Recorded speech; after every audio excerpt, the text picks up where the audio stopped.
guys, welcome back to the Wild Courage podcast. Today we have my brother Robb Wiley back on, and welcome back, buddy. It's good to see you, even though we're on Zoom today. So we're upfront asking for grace as we try to figure this out. We've spent the last 30 minutes trying to get to this point, but here we are. Awesome. Well, just happy to be back here with you, man. Let's do it. Let's have some fun. Yeah, we're hoping that we're gonna try to figure out how to do this together in person, but you're right at the beginning of your craziest part of your year. So I'm just glad that we're getting the time to do this at all. So anyway, since we just looked back, it's been about 6-7 weeks since our first conversation, and what have you been up to since then? Well, we got into our shooting class portion of our year. So in the outfitting business, we have a kind of a limited amount of time that we can make hay while the sun's shining. And so in the summertime, we do shooting classes. We basically bring guys up or gals too, kids even, but a lot of times they're hunting with us in the future, or maybe they want to come do a hunt, or we did something a little bit different this year. We actually did a men's event kind of, in combination with the shooting class. We basically did 3 of those since we last talked. Dang, that's a lot of work. Because you guys set up camp, your full hunting camp, right? Well, yeah, I know I've been to the class, so I think it's the same. Yeah, it's totally exactly the same.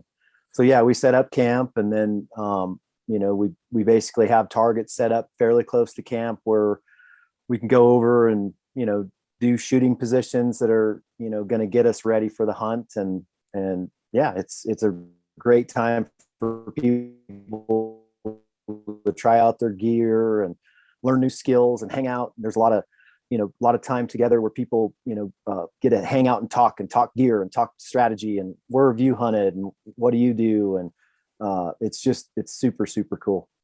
How did you get into that? So outfitting is interesting in that, like you alluded to earlier with making hay while the sun's shining, like you've got to be pretty creative to make a living year round as an outfitter, because really how long is your season? Like when you're actually hunting is 6 so weeks? our main hunting season is 2 months, September 1 through October 31st. That's kind of that's the meat of the time that we operate. And some of that we don't fully utilize, and other times we wish we could clone ourselves and be able to do more. But yeah, we're kind of like a farmer. I mean, you get ready for harvest, but ultimately the harvest, that's where you make your living for the year. It's where, you jam in. I mean, literally we're jamming in 6 months worth of work into 2 months time frame. And the hours are like that. I mean, we're up at 3:30 in the morning and not to bed sometimes till 10:30, 11 o'clock at night. And we do that for 60 days straight. So you really, as a hunter, you find out whether you really love it real fast. If you don't love it, it sucks. It's a grind. Yeah. But if you love it, you're like, man, I can't wait for hunting season again. And yeah, I mean, obviously when we're done, everybody's just whooped, tired. Smoked. They're like, yeah, I don't even want to come back again. Don't ask me to be back. I don't want to see you ever again. Take my hat off, throw it on the ground. I'm done. No more. My wife's like, I know. We'll talk about it again in March. Yeah, all right. I'm selling these camps, outfitting stuff. I'm over it. Oh yeah. If you ever want to buy a hunting camp, talk to them in November. They're for sale cheap. That's awesome. So I know the story, but I love how you kind of got into the shooting class, and from my perspective of someone who's been to the shooting class, like blown away. Like I've been in the truck with you talking to hunters, so I know that you've given your life to this, so your knowledge of the gear and the ammo and the rifles, and I've got to hear the guys ask you questions, but to go experience you in this element, in your element, in this environment, you've brought a different stake to the game with the shooting class because of the people that you've got to train with. Like, I feel like going to that class, like there was guys there that have hunted all over the world that they're playing in their 60s, or like I learned things. I wish I would have taken this class 30 years ago, because you got to train with some guys, and I'll let you tell that story. I love this part of your story, but you got to train with some guys that you brought in you're bringing in shooting into the outfitting world that's changing long distance shooting. So tell us a little bit about how you got into that and that opportunity that you got to train with the people you got to train with. And I love the story of going to Idaho Falls and picking these guys up and all of Sure. that's pretty cool of how that all went about. But yeah, I mean, I don't know how in depth, you want me to go, but basically shooting classes kind of started with, way back early on in outfitting. I realized that guides that knew how to set up a shot got more animals than the guides that didn't. And so I paid attention to, all the different things that could work to help, you make a better shot. And you're working your ass off. And, if you get up there and you get all excited and you say, shoot, get him. And then the hunter misses, you got to start all over again and go back to work and find another one. How frustrating. And so we're really kind of a coach in a moment that guys really, they don't get a lot of chances to shoot at animals, and some of them do, but a lot of guys, they haven't shot at an animal since last year. And so we're their coach. And so that kind of evolved into, before a hunt, we would take time and have guys sight in their guns, and we would shoot and teach them a few shooting positions. We'd set up steel. And so it started as, for a couple hours before a hunt. And then guys were like, man, this really helped a whole bunch. I'd love to come do this, at another time and do it for longer. And then it evolved into, just learning. I mean, I was a sponge. I tried to soak up, whoever I could learn from. I wanted to, I'd buy particular gear that somebody was using that I thought was going to help out on these hunts. And then I really got lit on fire because a dude called me up and said, hey, I want to see if I can hire you to teach some horseback and pack animal skills to some special forces teams. And we'll basically put a bear tag in their pocket. We'll teach them how to ride horses. And then, I'll do the shooting instruction. And you can just kind of participate, and learn some stuff, as these guys are, learning too. And I was like, yeah, sign me up. This is awesome. And so, every kid, I mean, you and I we did rodeo. We talked a little bit about rodeo, our first rodeo experience, but imagine a kid that's just saw his first rodeo, and he's looking at these cowboys and, he's like, I want to be a cowboy. I mean, this is cool. So in the hunting and shooting world, these guys were the PRCA cowboys. It's like, and so when we went to Idaho Falls, I mean, they show up in they got their own plane, the Suburbans come over and all this gear starts coming out of the plane. And I mean, these guys are high level, snipers. And I mean, they're literally the tip of the sword for some of our best, men on the front lines. And I mean, they got gear that, I mean, I was just like, oh my gosh, how much does this cost? They're holding a piece of gear and they're like, oh, it's about $95,000. And I'm like, cool. But anyways, yeah, learned a bunch of shooting techniques and just a sponge. I mean, I just sat there and, listened to these guys as they were learning and got a chance to learn too. And I'm like, man, this could be so helpful for hunters.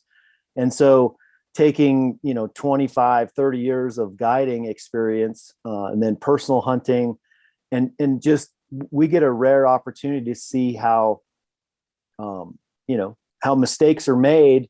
And guys will say to us on the mountain, man, I wish I could do this over again. So our shooting class is a combination of all that stuff. How do we teach somebody the thing that, where they've said, man, I wish I could have learned this ahead of time because, tags are hard to get, hunts are expensive. And we just want to maximize, those dudes' time, when they come up and go on a hunt with us. So, yeah, I mean, feel free to, what other stuff stood out to you that, Yeah, I just was like, what an opportunity, like how organically this shooting class kind of came, and then to get the opportunity to learn from these long distance shooters.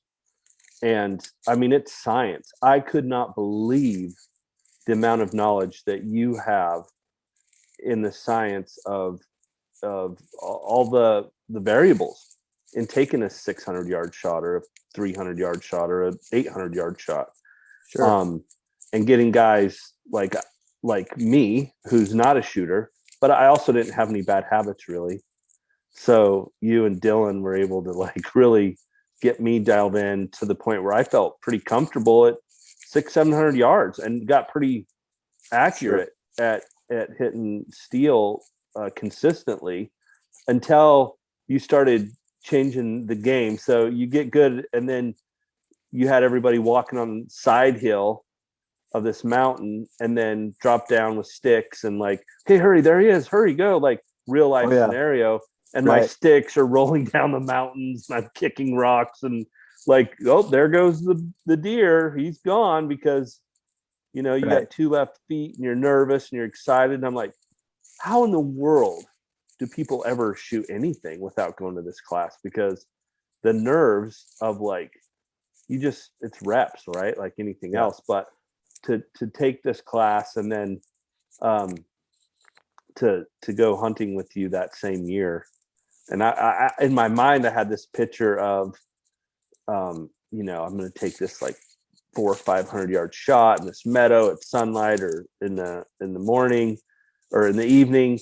And then what did I shoot my bull at? Like 90 yards or something. And after all this, like preparing, like it was nothing like I thought it was going to be, but you really prepare guys for that kind of scenario, like freehand and leaning on on a knee on a tree, like I ended up doing. Sure. And all I see is hair because my scope's kind of adjusted. And I can't believe that there's this bull that close, and I don't know how to.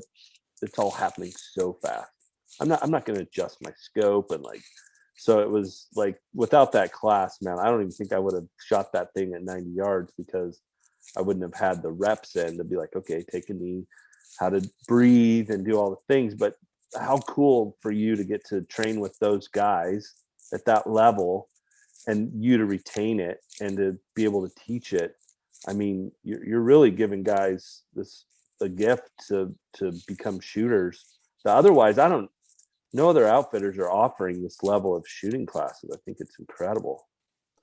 Yeah, no, I mean, basically that's one of the things that I think was easy to learn from the military guys is we're a product of our training, and that's, a lot of people talk about that, but it's just like basketball. It's just like football, right. In the heat of the game, when it's go time, you're going to return back to your practice. How did you perform in practice? Yeah. And if you haven't got skills developed, and that's where the military guys, I mean, obviously the consequences for them, if they don't perform well in battle, people's lives are at stake. So they take high reps, practice fundamentals to a level that hunters don't normally take things to, but that's where we can learn from them.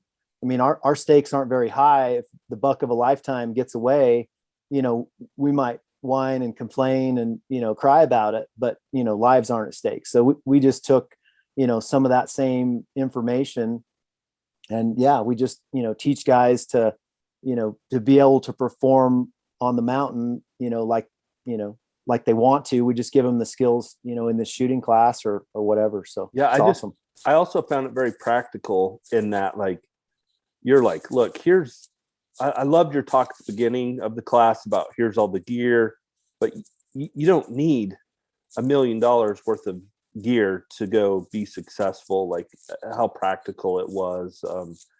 And just getting to know your limits and your restrictions and what you have and how to work with it.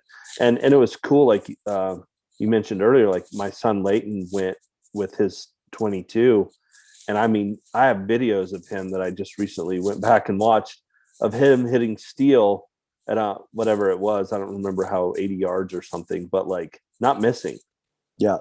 Like Yeah. he He had a loved it. grin from ear to Yeah. ear. And every time the bullet would hit the steel, I mean, you could just see him like, oh, I love it. I want to do this all day long. Yeah. So it was a super great experience, but then it also served me well. And when I got to actually go use the skills, but yeah, I've heard just so many great things from people that I've known that went to your school, and that you and Jacob just do such a great job with it. And you guys have quite the team put together up there. So it's awesome. Well, yeah. And the other cool part is, even if it's not for hunting, I mean, that was what we saw this year with the, bringing guys, in kind of a men's event, experiences. I think as men, we do well by learning certain skills, even if we're not going to go on guided hunts and all this stuff. I mean, it's an environment where, number one, you can kind of you might be taken out of your comfort zone, but you're going to learn, skills, and the mountain has a way of, I think it unlocks, pieces inside of us as men, that, it literally, we grow and we learn and we expand who we are in that environment. And I think if you look back through time, and, even the Bible talks about, different stories where, men came together, and, we always talk about, permission to be dangerous. And there's parts of us that get unlocked. And in today's world, there's so many men out there that could benefit from, learning these skills, even if they're not going to, go, like I say, on a guided hunt or, whatever. And, seeing that in Leighton, that's one of the things that's so cool. I mean, literally you could see him. I recognize the look in his eye. I mean, he was like the little kid that just saw, his first rodeo star, and he was like, I want to do this. Yeah. And it's so fun to just cultivate that. Yeah, it was a great experience, and I just would encourage anybody that's into hunting or wanting to get into it, man, before you get bad habits, like go to Robb's class or not just our class. I mean, just it's a great excuse to go, learn some new skills. And yeah. And I think you're right. Like, there's something about it that was, for me, that was super humbling, because you're submitting yourself to something you don't know how to do. And I think us middle-aged men, right, get comfortable in our environment, and we never stretch and grow because we do the same things all the time. We go to work, and we, because we don't say yes to something we're not comfortable with. And that shooting class was very humbling for not only me, but mostly for guys who have been hunting their whole lives and have been shooting and get frustrated. Like, I can't believe that I can't hit this target, and, downhill and at 800 yards, and there's a wind, and, so it was super interesting to see that unfold too, and how great you were with encouraging guys and helping them fight through the mental block of it, because so much of what we do anymore, it's not always physical. It's how do we get through these mental challenges of obstacles, right? And there's so many parallels in what you teach on the side of a mountain in hunting camp in July in Wyoming about life, that I just thought was impactful and powerful for me. And I know for everyone that I just talked to Todd Pierce last week, and he went to it, and just same thing. Like, man, it's just the parallels in the environment of being up there, not having cell phones and screens, and it unlocks something in us for sure. So go ahead. I just keep sitting here looking at the logo, the Wild Courage logo, because we both have our Wild Courage hats on. Oh yeah. And there's a buck on there that we get lots of questions about, and I thought it's the logo for everything on the podcast and on all of our apparel and our hats, obviously. And there's a wonderful story that goes along with this buck named Magnum, that is a replica of our logo, exact replica of the logo. So what a cool time for, if you don't mind, would you tell us the story of Magnum?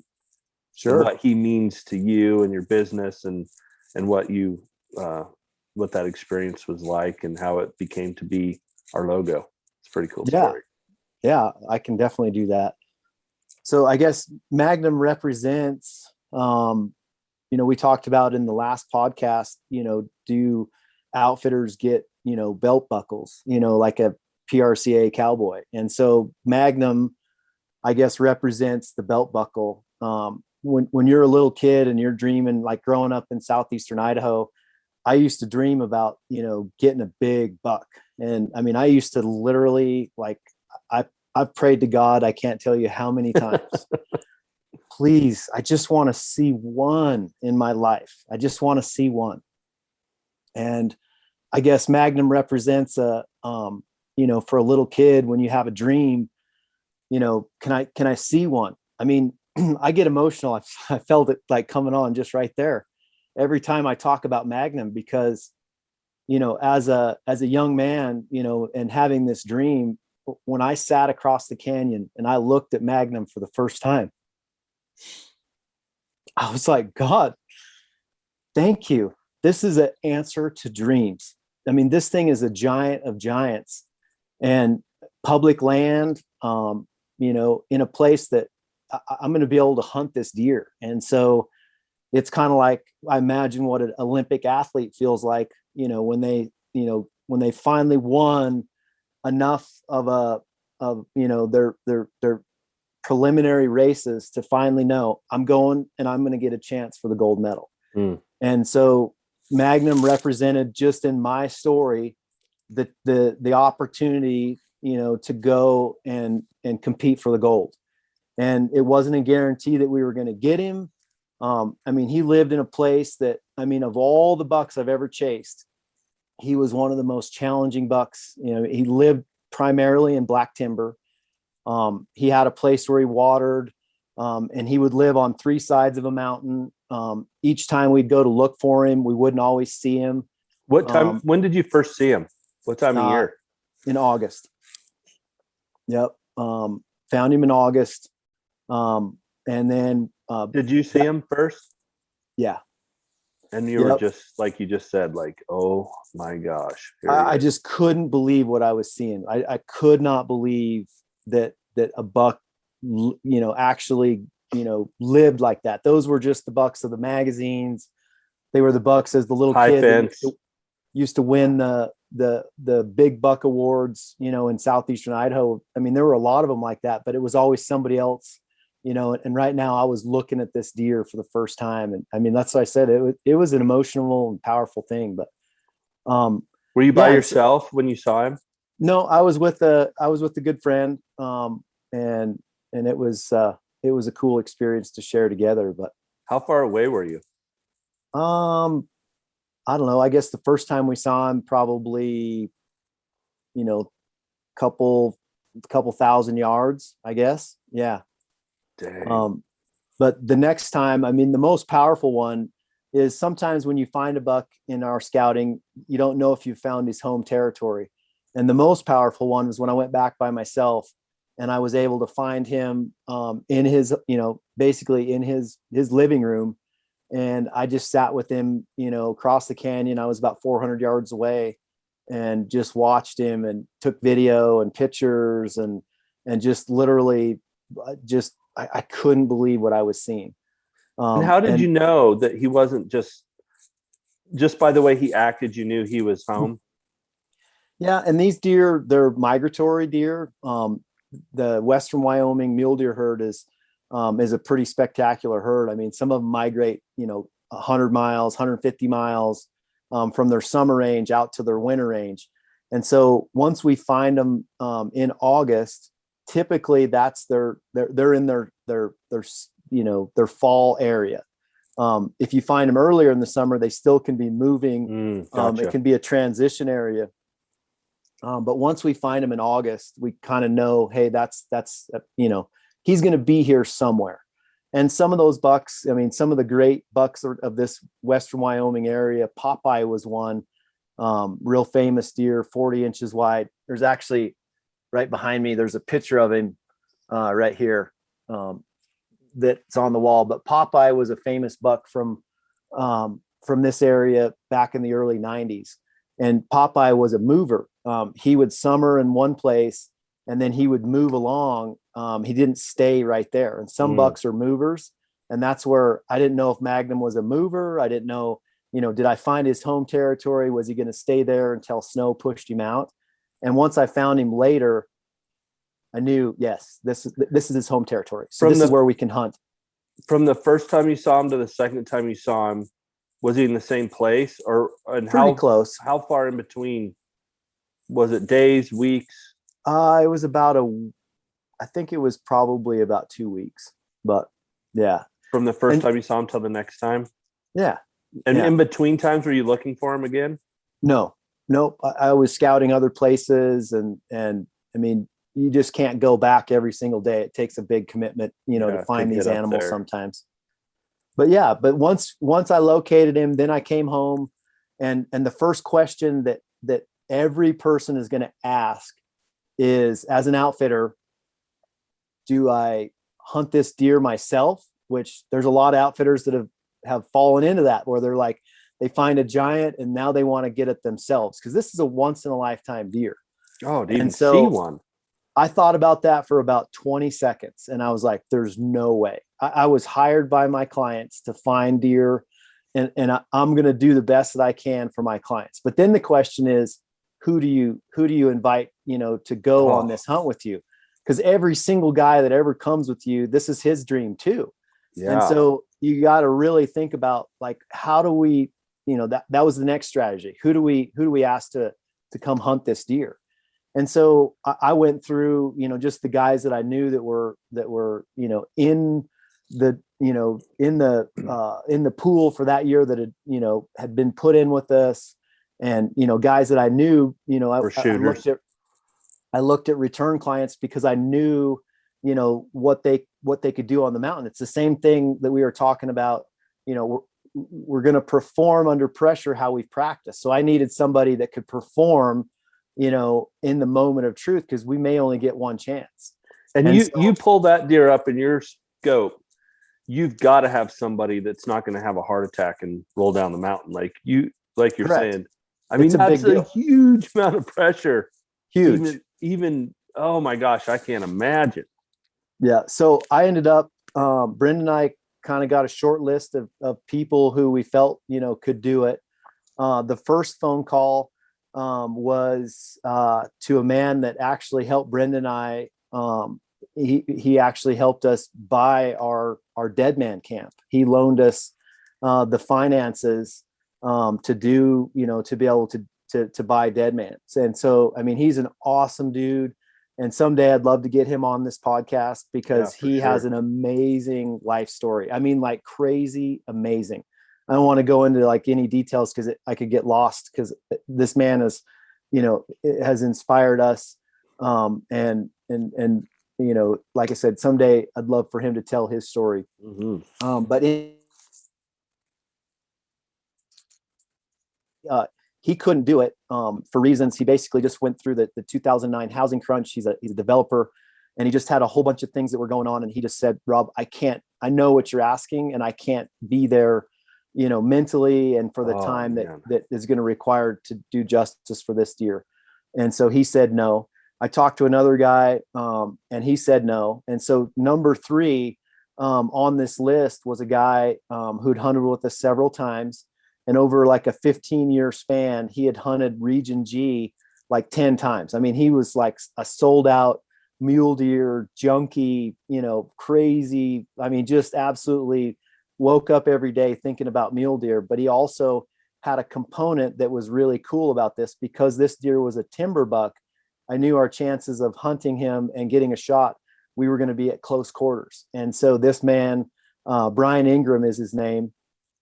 He is from Northern California, hunts blacktails in super close quarters. And so he had spent his life hunting deer in like the similar scenario that was going to unfold on the mountain. And so I called him up, and he's like, are you kidding me? Like, Yeah, for sure. Yeah. I And I bet. mean, like literally, he literally, it was like one of the coolest things, that he could ever imagine. I mean, same thing. He's dreamed about a buck like this his whole life. And so, what was kind of some cool stuff about Brian's story, he'd actually been on a hunt earlier and had a hornet's nest bite his animal that he was riding. He was riding a mule, and he ended up getting thrown off, and he had a hip injury, and then he got arthritis in the hip really bad. And so one of the concerns for him on this hunt was he going to be able to do the physical rigors of it? And this was a super physical hunt. Like literally, once we located and knew that this was Magnum's home territory, I mean, I did the math, and I'm like, okay, so where we are permitted, for where we can launch this hunt from, I literally did the math, and I'm like, we're going to have to get up at like 1:45 to 2 o'clock in the morning. We're going to have 15 minutes for breakfast. We're going to have 15 minutes to move to where the truck and trailer's at. We're going to drive this long. We're going to ride for 2 hours. We're going to hike a hill, and then we're going to glass. I mean, okay, we can do it. Physically, it's going to suck. I mean, it's going to test us to the absolute maximum. And so on this hunt, we actually decided we were going to hunt the deer with a bow first. And that was going to be kind of our learning his habits, learning where he lived. And if the right opportunity presented, we were going to be able to, try to get a shot with a crossbow. What's that? Why did you think, just because it was close? Like, why would you, I didn't know this part of the story. Why would you use a bow or a crossbow? Because it opened September 1st. So we could hunt earlier, but it was also, we're using it as a tactical, strategy to be able to learn the deer's habits, learn where he waters, learn where he beds. We were just going to be there hunting. And then, in the process, we would figure out, where his weakness was, where we were going to be able to get a shot. And so we started that hunt, and Brian with his hip injury, we would ride in, and I would look back, and I'm like, how you doing, buddy? And he's like, I'm good. I'm like, so give me an idea where the pain's at. And he's like, oh, it's 10. It's 10. I just pissed myself a little bit right there. But the dude wouldn't quit. I mean, like he's like, if you got to drape me over this horse and tie my ankles and my wrists to the saddle, I'm still going. Doing it. But anyways, yeah, so we did that for a couple of days. But Magnum was a rare animal. When we would go to look for him, there were times that literally 6 days would go by and we would not see him. Oh my gosh. The deer density in this area was super low.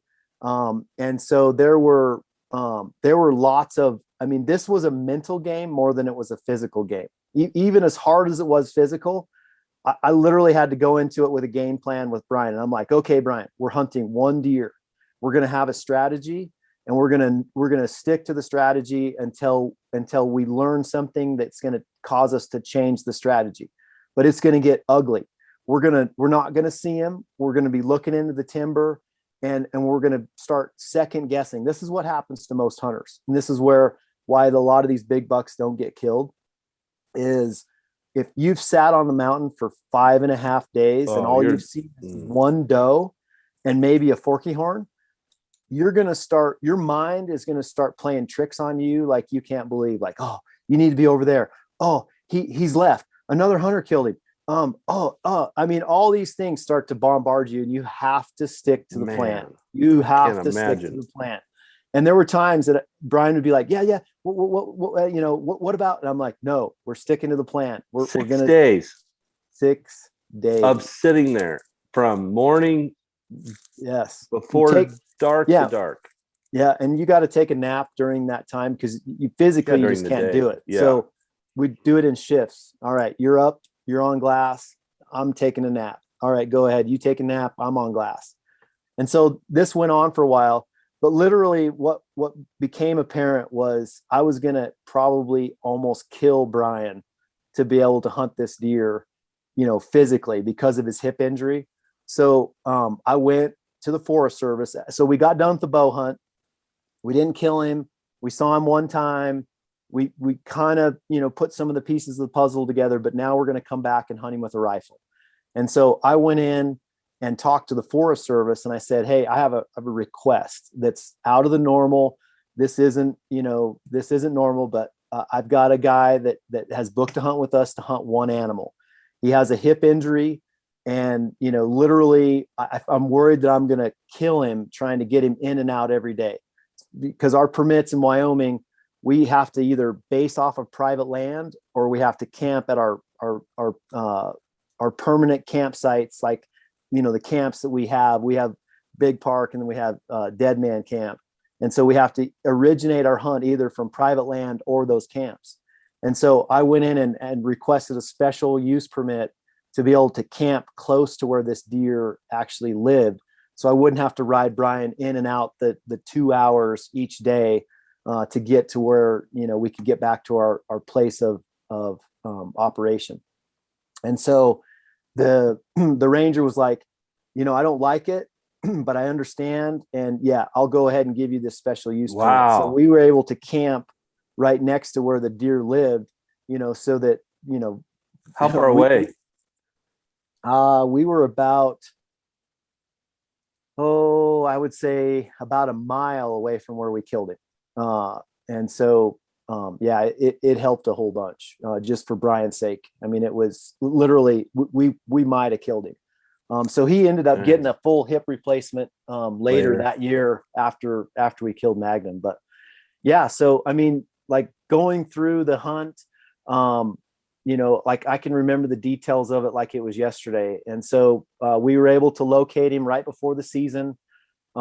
We, like literally the night right before rifle opened. Yep. And that morning we snuck up and we got up on the ridge. We snuck out at first light right where we saw him the night before. I mean, you can't imagine the intensity that was happening in that moment. And we snuck out there, and kind of a funny story. I told the story about how I was a winter ground coyote hunting junkie. And so we're looking, like 75 yards, 100 yards from where Magnum was the night before. And we're sitting up on this ridge, and two coyotes come walking by at I felt like it was a test, like at 15 yards. They don't even know we're there. I mean, which is totally rare that a coyote would get that close. And I looked at Brian and I'm like, they don't know how lucky they are today. Yeah. Any other circumstance, we'd have smoked them. But anyways, so we passed the test, I guess. It would have been worse if it was wolves, because you really would have had a dilemma on your hands. I would have had a dilemma. Yeah, I still probably would have held out, but that'd have been even tougher. So can I ask you a question real quick? So in that 6 days of you guys just sitting there, where is that deer? Like, is he's in the timber? Sleep all day and eat at night, or they're primarily, these big old bucks are primarily nocturnal animals. They go to water, they feed at night, first light, last light, and some time in the middle of the day is where you're going to get this limp. And a lot of times the older the bucks are and the more aware. Magnum was a super aware buck. Like there were times that when I was able to locate him ahead of the season in August, he would come out to the edge of the timber and he would just stand and he would just look around. He just had an awareness. I mean, this deer, very few people had ever seen this buck like at all. There was a dude that had picked up his sheds for a couple of years on the winter ground. He'd never seen the buck with his own eyes. He only found the sheds, and he looked for him. Like literally, when you find a deer this big, you want to figure out where this deer lives, and you want to get video or pictures of him. And he never actually got to see this deer. That's how secretive of an animal he was. And I saw it. I mean, I literally saw it in the summer rounds. Like there was one time there was two big avalanche chutes, and he was on the edge of the timber and he just sat there. There was a bull elk 100 yards away on the other side of a strip of trees and another avalanche chute that was out grazing.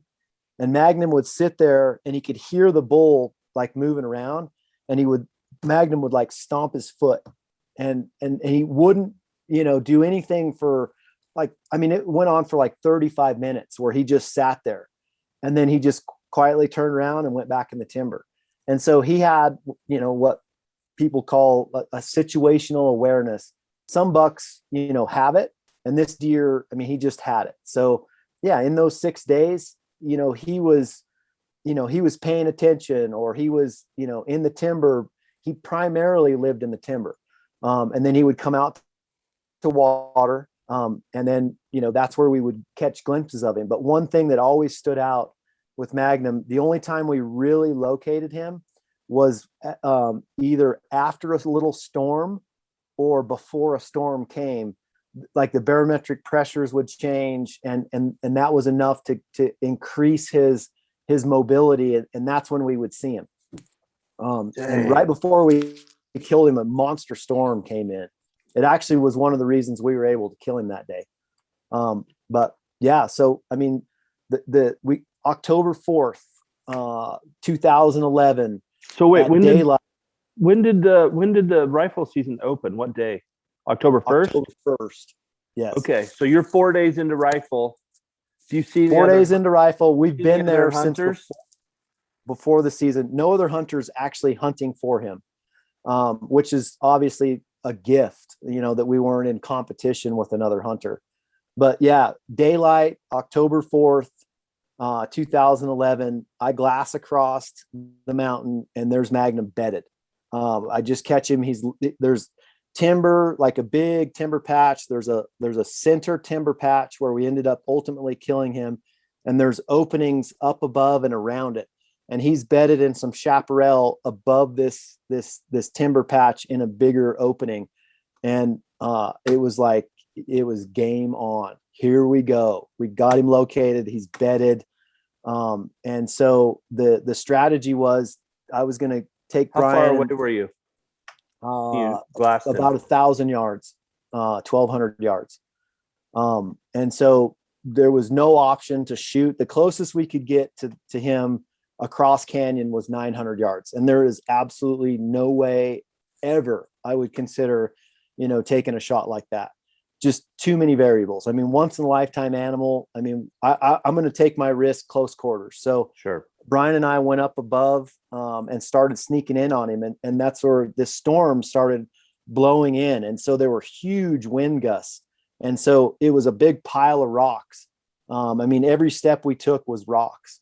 And we would take a step and we would wait, and we would wait for a gust of wind to blow in front of us. And then we would step, and we would use the wind to mask our steps. And then we would stop. And we played this cat and mouse game for, I can't remember, 45 minutes, just sneaking in. And we would go 4, 5, 10 yards at a time. And we got to where, so Magnum got up, went into that patch of timber, bedded, and then he got up again. So it's like, it's midday. Like, I don't know if it was 10:30, 11, noon, somewhere around there, but he started feeding. So we're above him and we're working towards him, and he gets up and starts feeding, and he's feeding towards us. And so, but you don't know that. No, we did know that. Oh, you could see him?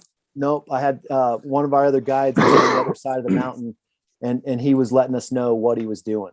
And so we got to a place where I could see Magnum was rubbing his horns on a quaking aspen brush.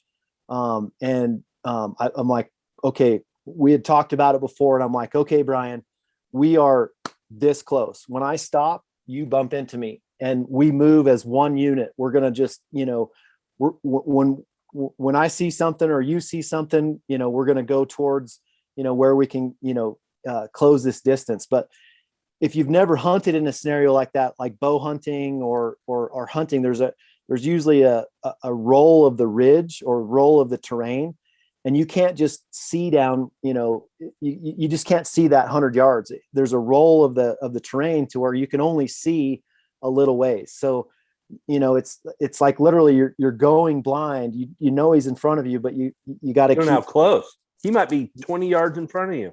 Exactly. And this deer is so aware that once we spook him, he's going to totally change his game. So this is like our one shot. So anyways, he's rubbing his antlers on the tree. So now he's making enough noise himself that we can use that as an advantage. And we close the distance and we're literally 65 yards. And then he stops rubbing the branches and we're just, trying to take a step. The wind gusts come up. We take another step. Well, he starts feeding underneath of us. And literally we're 65 yards from him and we don't know it. We can't see where he's at because he's got his head down and he's eating. And so we can't see his antlers. And so we'll take a step. He's taking a step and he's basically going to our right. And we're going towards the tree, the quaking aspen that we saw him. We know he's going to be somewhere close to that. We take another step.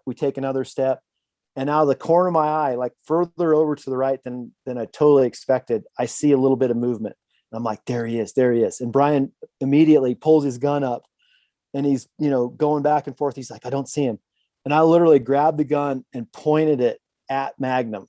And at that moment, Magnum picked our movement up and he picks his head up and he looks back at us and it went like that.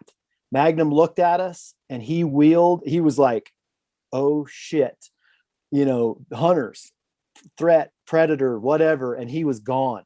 So he wheeled, Brian shoots, boom, bolts another shell in, boom, shoots again. There's rocks rolling, Magnum's running full speed and he disappears out of sight. I mean, our little tiny window of view, we basically can't see, we can't see where he went. And Brian and I too, admittedly, we both thought he missed because it was so fast. I mean, it was like lightning, boom, boom.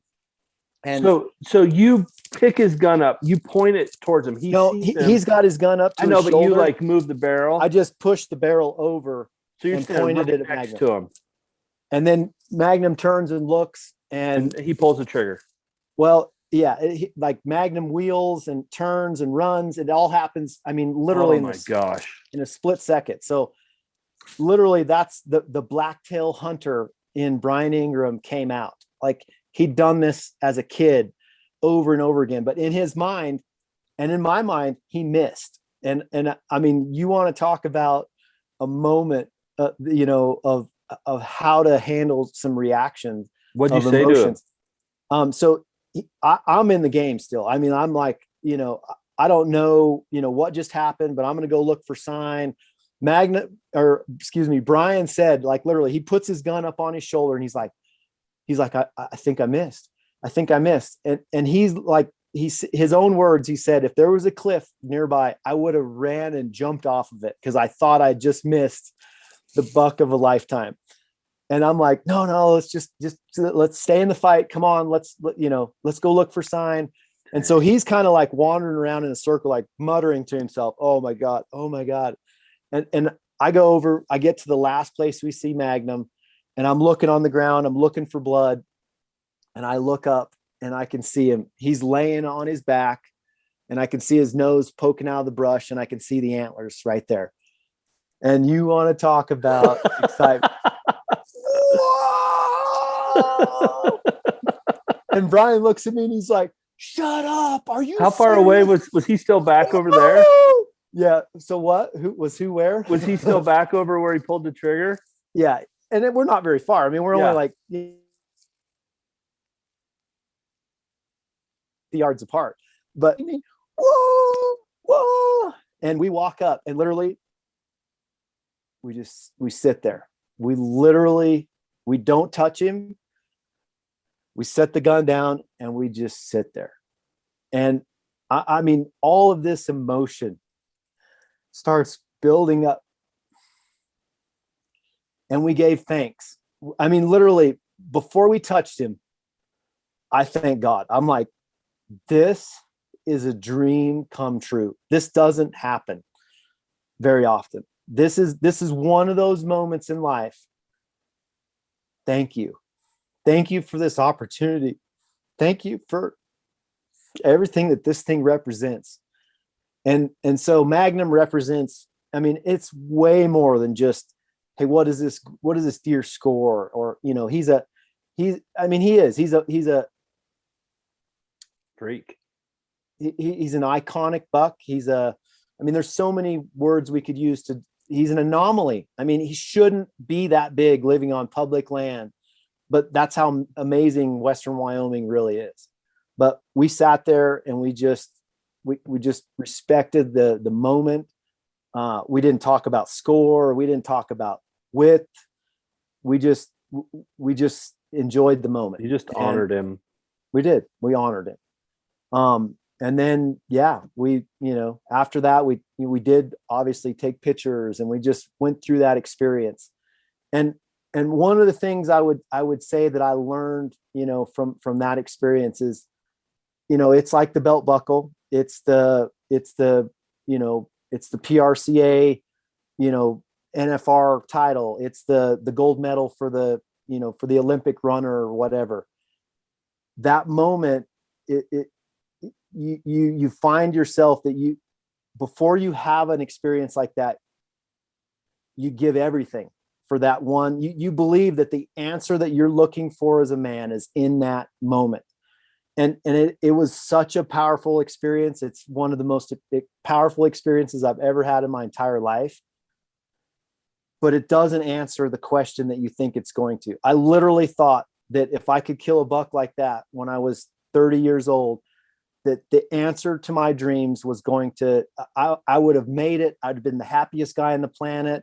It would have answered everything. And it did for a short period of time. But even that fades. And the thing that's the lure is then you got to do it again. And then the stakes get higher, and you got to keep doing it. Yeah. And then there's the pressure to perform, and then there's expectation and all that. And I asked the question to myself, and I asked the people, that I run into on the mountain, guides, hunters, what are we looking for on that mountain that we can't find anywhere else in the world? And in that moment, we find that answer, but it's fleeting. It doesn't stick around. It's kind of like alcohol. The first 3 beers that you drink, when you're all stressed out, if they all tasted like that, yeah, right. But it doesn't last. It goes away. Good. And then you got to up the ante. And so, yeah, Magnum was the answer at that time. He represents, 20 years of dedication, of getting up at 3 o'clock in the morning. And literally when everybody else had lost hope, it was, no, I'm going to go find Magnum. I'm going out there. It was the affirmation and things that a hunter looks for. Cool, awesome, amazing. Magazines, fame. I mean, he was on the cover of, it checked all the boxes. Yep. But one thing you said is now, right, the expectation, now every hunter wants a Magnum. Yeah. And there were people that were pissed at me. I mean, this is the part I never dreamed that would ever happen, is there were times where, people were pissed, like locals were pissed. Other hunters were pissed. The clients that I was guiding, in our service. I had one guy, we took Magnum up to our camp, and there was a group of 6 hunters that had booked a hunt with us. They had awesome guides. They were doing well. They got a chance to get on some big deer. But one guy later pulled me aside and said, "You sacrificed an entire camp full of hunters for one guy and one deer." And he was pissed at me over Magnum because he expected that I should have been there in camp with him. And because I wasn't, he was mad. Oh, so yeah. Why were all the locals mad? It's funny. Like anytime a big deer like that gets killed, there's almost like mythology that grows out of the stories that people hear. I mean, like literally, I had people tell me that I heard the story about Magnum. I heard you guys bought him at a game farm, like a high fence, and took him in your horse trailer and brought him up to Wyoming and shot him and said he was one of your clients' deer. I mean, I heard stuff like, one of the cool things that I mean, I just love these stories. They're funny. Yeah, it's so funny. Jealousy. Another one was, "Hey, your wife's a vet. And I know you go out there and you got these ex-special forces guys and you got all this military stuff. and you go and find these deer, and then you dart them in the summertime and put the microchips, that your wife has for the vet clinic in the deer. And then you go in later, like beep, beep, beep. You know where he's like up here, and we sneak in there and boom, shoot the deer. I'm like obviously those microchips only work when you're about that close to them. You have to scan like right over them. Yeah. So there's all kinds of stories. I mean, here's another story that was awesome. There was a local game warden that we didn't get along. I actually met him.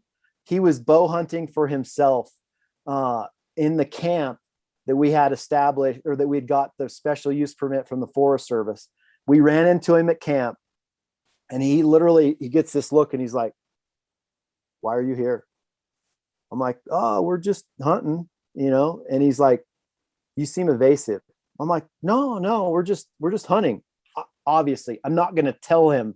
Yeah, we're hunting the buck of 100 lifetimes. And so he's like, "Why did you pick this spot?" And I'm like, "I don't know. It's kind of out of the way. There wasn't a lot of other people." I told him about, Brian and the hip and all this stuff. And so, I mean, he was like, all of his spidey senses were going off, but I'm not going to tell him. I can't. There's no way. There's only like 3 people on the planet that knew about Magnum. Like, you can't talk about a deer like this if you want to have the ability to go hunt him yourself. Yeah. And so when the hunt was over, a really good close friend of mine went in to check a mountain lion. So there's a mandatory check on mountain lions, and he goes into the game warden's office, and he's got a file like stuffed full of papers. And on the very top of the file is the picture of Magnum. And obviously he knows that this friend is going to ask him about the buck, or they're going to talk about it. And the game warden's like, or the friend asks him, he says, "So yeah, kind of a cool buck right there." And he's like, "Yeah, I got a full investigation on these guys, to make sure that it was done legit. And if they broke the law with anything, I'm taking them down." And I mean, that's what happens with these big deer. I mean, legitimately, people are willing to compromise marriages. They're willing to compromise being a father. They're willing to compromise jobs. They're willing to compromise the law. I mean, these deer make people compromise. And so it's normal for people to break the law to just get this once in a lifetime animal. And that was one of the things at the beginning of Magnum. I was like, no matter what, we are doing it by the letter of the law. There's no exception, because I knew we would be looked at with a microscope. And so, yeah, that was kind of a fun story. But it is funny how jealousy, conspiracy theory, like, all ties in. Like, even with when I got my bull with you, yep, I was surprised by even my own friends, some of them reactions. Yep. Like, because it was just one of those incredible days, that we were blessed, and I got to get this huge bull with you, my first one ever. I think it was like, really? I've been working my whole life. Somebody else, you one time get lucky and go pop this big bull. But it is interesting, the reaction when you shoot this big deer. Like, people come out of the woodwork to like try to ruin your reputation and discredit you. And it's weird how people react to other people's successes. Yeah, that is a normal part of being an outfitter. And obviously we can all look at every industry, and there's certain, people that have made mistakes or made sacrifices, or not sacrifices, compromises, and cheated to get certain things. And so it's easy to say that an outfitter, there's some outfitters that are illegal, so they all must be illegal. Yeah, sure. And so you get lumped into this, category, because of others' mistakes. And, we all make mistakes, but it's one of those things that, it taps into something. I mean, if you go to like hunting forums where hunters go online and start talking about hunts, it's so toxic at times. I mean, it's not all like that, but there are places where, I mean, it's a cesspool of jealousy, of envy, ego, hatred. I mean, people that they're wanting to shame other guys, tear them down. I mean, it's nasty, like nasty. And that's the part I wasn't prepared for was, after you get your gold medal, for everyone hates you for it. Well, not everybody, but certainly there's an element of people that, I mean, there are people that absolutely hate me and don't even know me. They have this idea of who I am, because of, I'm a secretive dude. I don't talk about, like the Magnum story. We did a magazine article, but I mean, I had people calling me all the time. They wanted to do, all kinds of things with Magnum. And that's what it was. It wasn't about money. That's one of the things, even with Brian, we talked about, we're not doing this for fame. We're not doing this, to get the accolades of it. We're doing it because we love chasing giant mule deer and we want to go do our best. This is a test that we want to, enter in as a hunter, us against the mountain and the animal. And then, we're going to do it for the right reasons. I mean, that's the whole thing. When I had that choice, I could have went and hunted that animal for myself, but Non-Typical Outfitters is how I provide a living for my family and for my kids and everything else. So I chose to do it, for the right reasons. And that's where, those big bucks tempt you to compromise. Yeah. And the scrutiny that you came under, is people don't like what they don't know. And I love, like, you don't have your name, your logo, Non-Typical Outfitters on a truck, on a trailer. You don't do social media. Like, you are a secretive guy. And I love that you do it for the right reasons. Like, you have created something, and the fact that you don't do all that is why I think people are interested and or want to make up narratives, right, and make up stories about you, because you don't live life on social media. This is a very rare glimpse into your life and your thought process doing this. So I appreciate that, because I know, like, even being around your guys and your camps and stuff, like, you're very professional, and you go about your business and try to impact the lives of the guys that come to hunt with you. And people don't always like that, because they don't know. So they're scared, and they want to make up their own narratives about you and your business and how you carry yourself. And I get it. I think it's awesome how you go about your business. But so that buck definitely helped put you on the map. Oh, like beyond. Yeah. And our business went like vertical after Magnum. That was 2011. From 2011 to 2015, I mean, literally our business went vertical. And it wasn't just Magnum. I mean, we killed other bucks, Rockstar, Snag, 007. I mean, literally, there were times that I couldn't even believe that we were as successful as we were. And I mean, this is kind of I don't even know how to say it. I mean, it literally, all of that, kind of fed into the 2015 moment. Is, I thought if I could achieve Magnum, that was the mountain peak experience. And I went to 30,000 feet above Magnum, and still I should have been the happiest guy on the planet, but I wasn't. And that's the part that's really cool to unpack.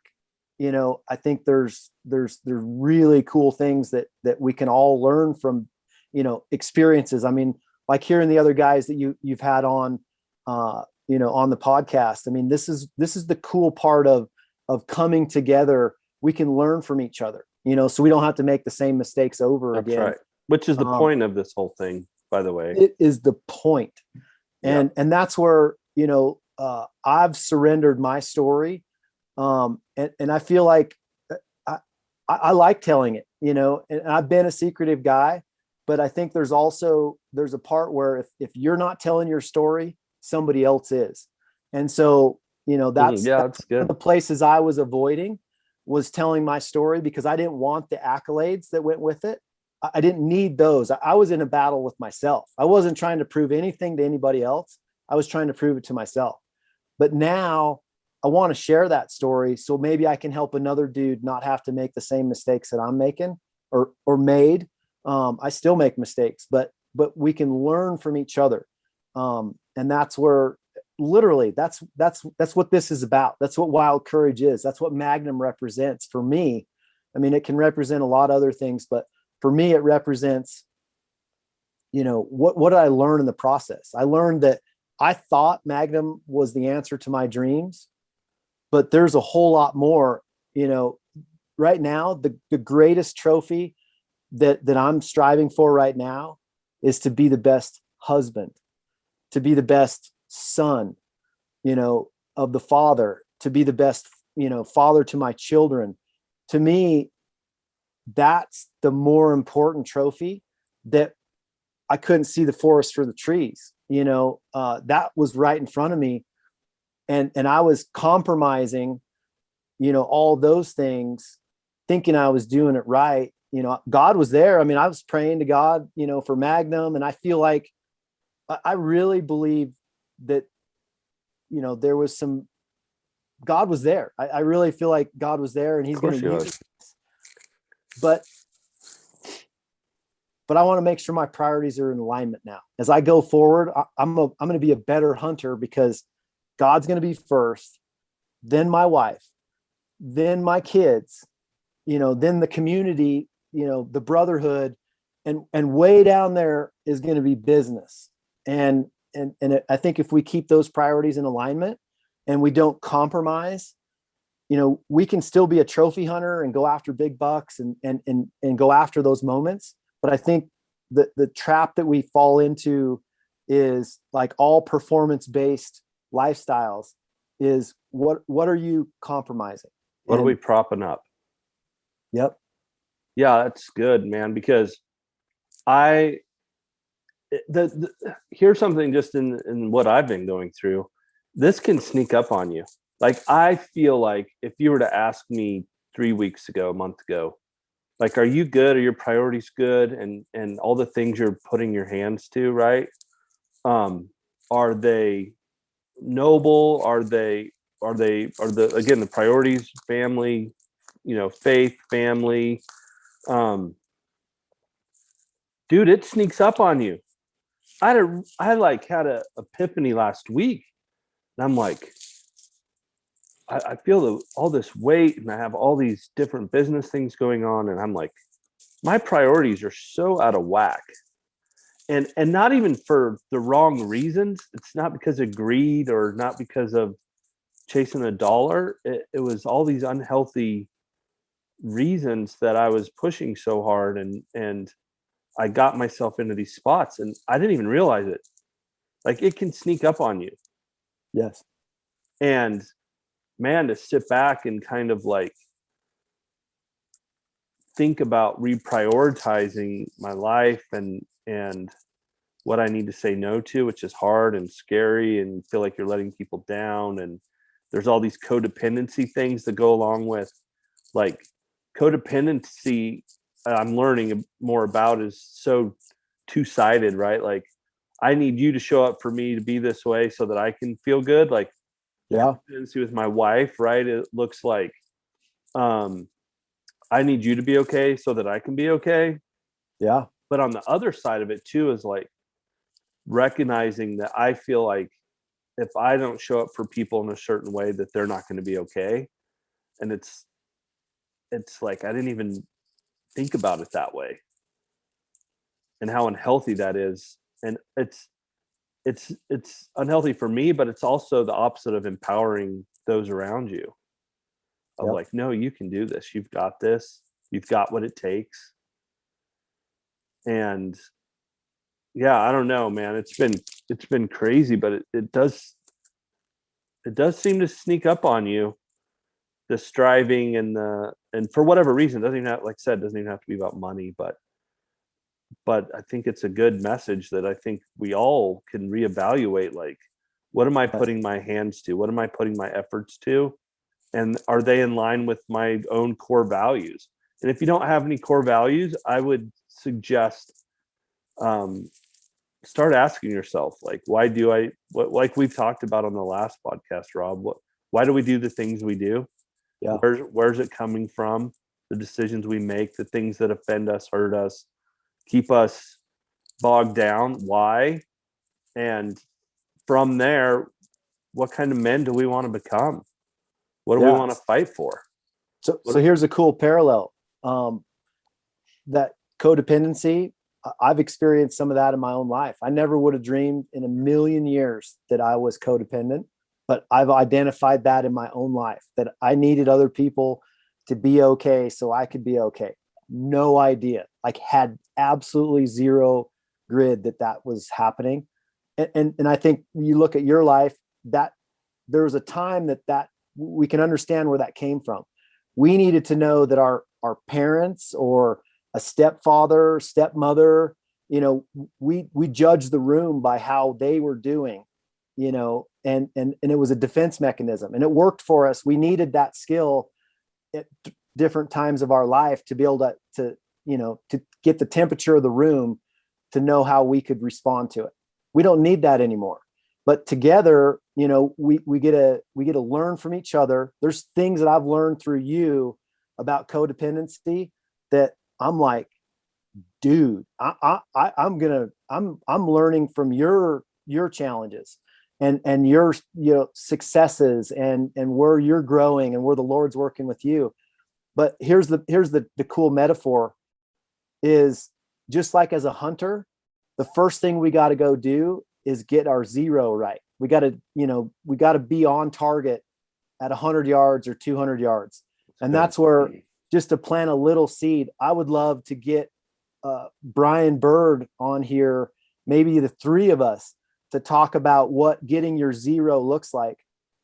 Because throughout life as a hunter, every time you go on a hunt, or if you're a soldier, you got to go on deployment, you got to recheck your zero.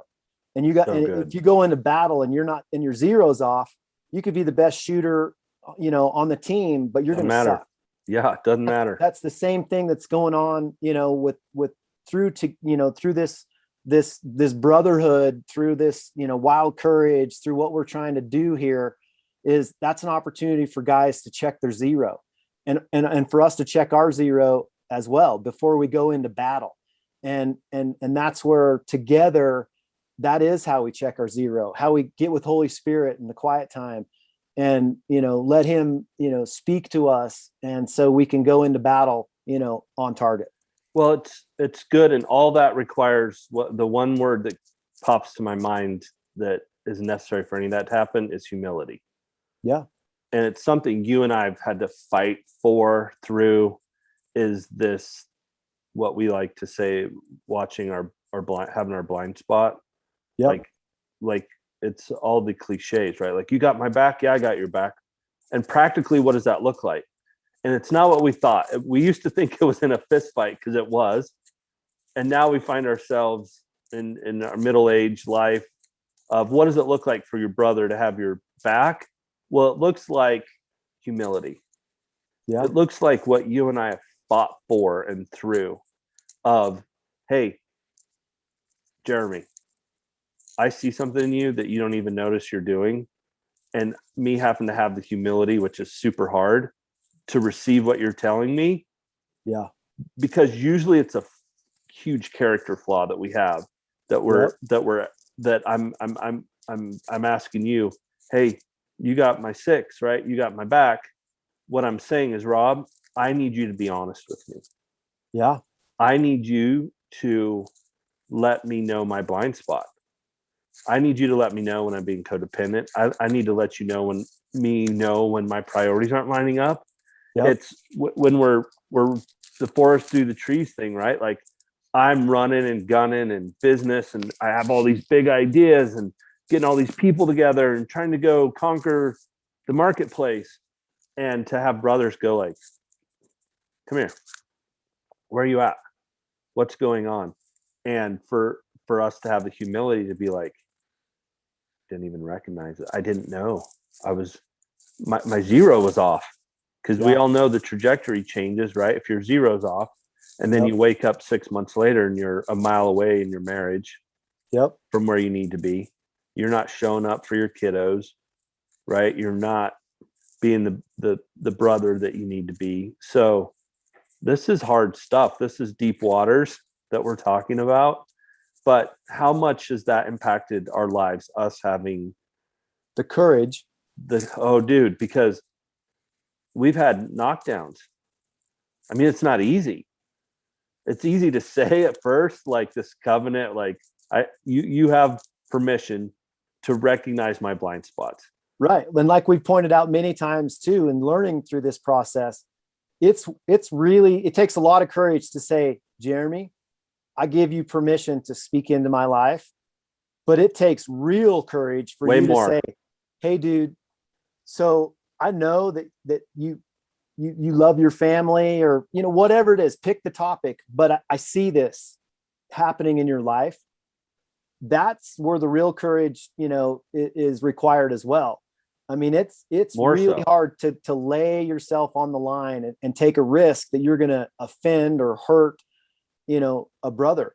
But that to me is the fundamental thing, that iron sharpens iron. That's where, biblically, we're supposed to have brothers in our lives as men that can call our shit out, because we all have shit. And whether we want to admit it or not, we need a brother to get us back on zero, because if we're just doing it ourselves, we're not going to be as fine-tuned as if we like, I want to be battle ready.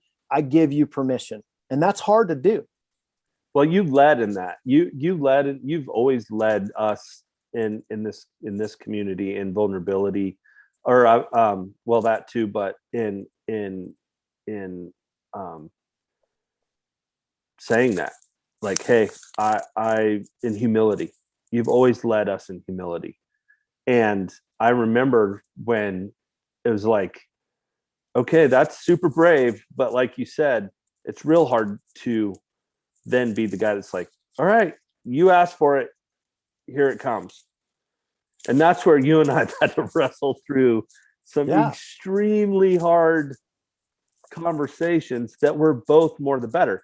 If we would have had this type of relationship with each other or other men in our lives, think of the heartache that would have been prevented of those mountaintop experiences where you get there and you're like, seriously, I've given my life to this and it's hollow, empty, and I've sacrificed every relationship and everything that should be important to me along the way. But if you had a brother, I guess what we're saying to you guys is we're encouraging you to have the courage to get with someone you trust that can watch your blind spot. But it's not just a cliche. Hey, you got my back. We're not talking about in a barroom fight. We're talking about in real life, in real time. Hey, you're making a mess, dude, and you don't even know it. I saw the way you talked to your wife or your kids at the barbecue on Saturday. What's going on? Yep. That's courage. To give and receive that is freaking hard. But man, I think it can save you a lot of heartache and wrecking some relationships and help you in your marriage to have a dude that you can have that kind of relationship with. So I guess that's what we're saying, is just encouraging you guys to find that guy. Absolutely. So worth it. Like, absolutely so worth it. I mean, that's been your gift, in so many, places too. Jeremy, you've got that shepherding, where there's a lot of people that, that are in your circle that you've had the ability to speak into their lives and share from your, life experience. And that's where, all of this is so amazingly powerful is, you fought in the trench, to get where you're at today. And you have a lot of things to give away, to the people around you, and giving permission. I mean, you've helped my life so much because I gave you permission to speak into it. And some of those things that you spoke to me, I didn't want to hear, but I needed to hear. And we obviously can repackage this 100 different times, but if a guy doesn't have that in his life, then I think it's maybe it's because he's hurt. Other dudes have hurt him in the past, or I spent a lot of time as the Lone Ranger. I thought, no, I'm tough enough to do this shit on my own. I don't need anybody else. But it's wrong. I mean, that's when we're in isolation, we're an easy target. And I found my biggest battles when I was trying to hide, from close connection with others. And so I fought hard now to go against that. And I would encourage other guys that if you don't have somebody in your life, it doesn't mean you're not going to have somebody. You got to go after it a little bit, and you got to put yourself in places where there's other dudes with like-minded, mindsets. And that's where, like, these shooting classes, these events, there's men's events all over the country. A lot of dudes are going after it. Jason Ballatin, Brave Co. I mean, we talk about, the different motorcycle gangs of this greater movement that God's doing, that we're all a part of, going after the heart of men. Riding High Ministries, Todd Pierce. I mean, there's just Wild at Heart. Those guys are organized and all over the world, man. Yep. If you Snyder and John Eldridge. If you find yourself not having a guy, I would say get on any of those websites. I know Jason's just getting his rolling and trying to do that. And but man, Wild at Heart, I mean, they're organized and they meet. They have cells all over the place.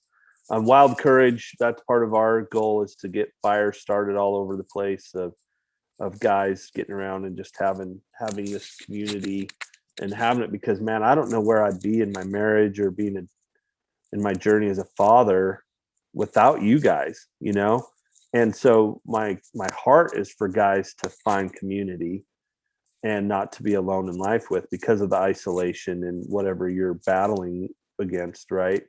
We're not built to do it alone, and we think we are, and it doesn't end up anywhere good. So I guess what we've learned, and to kind of wrap up this time together with you, Robb, is it takes vulnerability, takes courage to be vulnerable with another guy. But it also, what it really takes is humility of saying, I don't have it figured out. I don't know what I'm doing, and it's okay.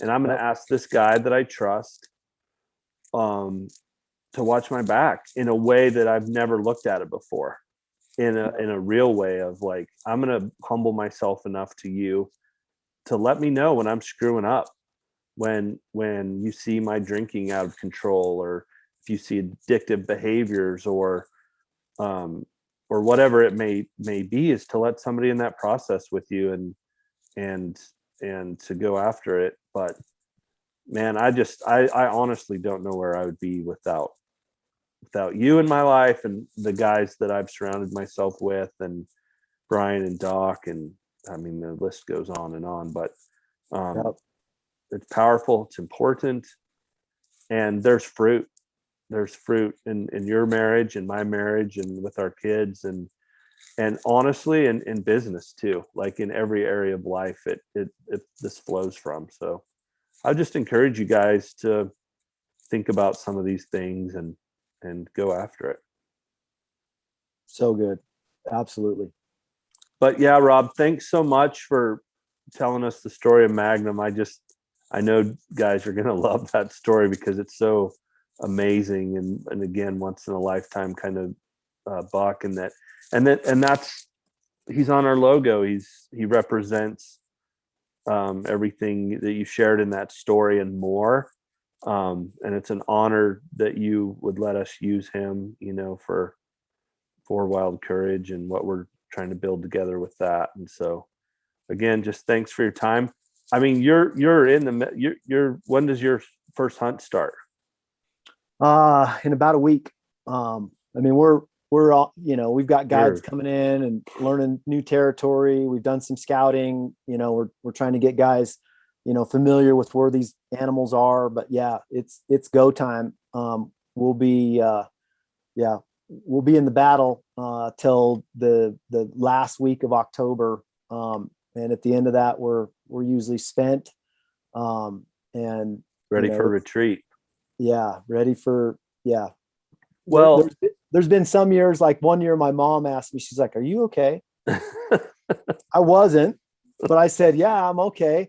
You don't understand what we give, to put this all together." And it's hard. I mean, it really is. It's a battle, but well, I'm just talking to Courtney and Jacob and your team, and like, oh yeah, we get up at 2:00 in the morning, and sometimes we don't get home back to camp till 11 at night, midnight. Like literally, you're running on no sleep. And I just wanted to touch base with kind of where you're at, because I'd love to get you back on here in in November or first part of December, and just kind of summarize your hunting season and what you learned in it, because I know you're always looking for opportunities to grow as a human being, and your walk with God, and what he's presenting to you, and in the lives that you're getting to steward in this environment in which you thrive in.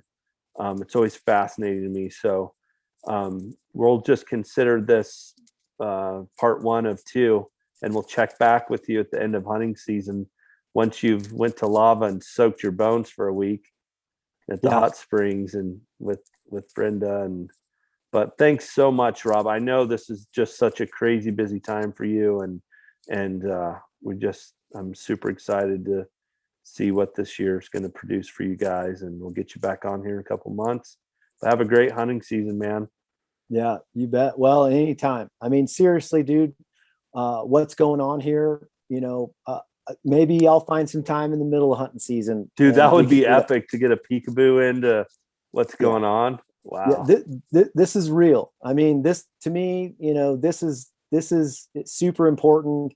I feel like, I've got marching orders from God to tell my story and to trust him in letting it out there. And if I can, if there's a way that, my struggle can help somebody else, I'm in, dude. And I just want to thank you for having the courage to do this podcast, and finding the caliber of men that you've been, getting on this podcast. I mean, their stories have just, every single one of them have impacted me.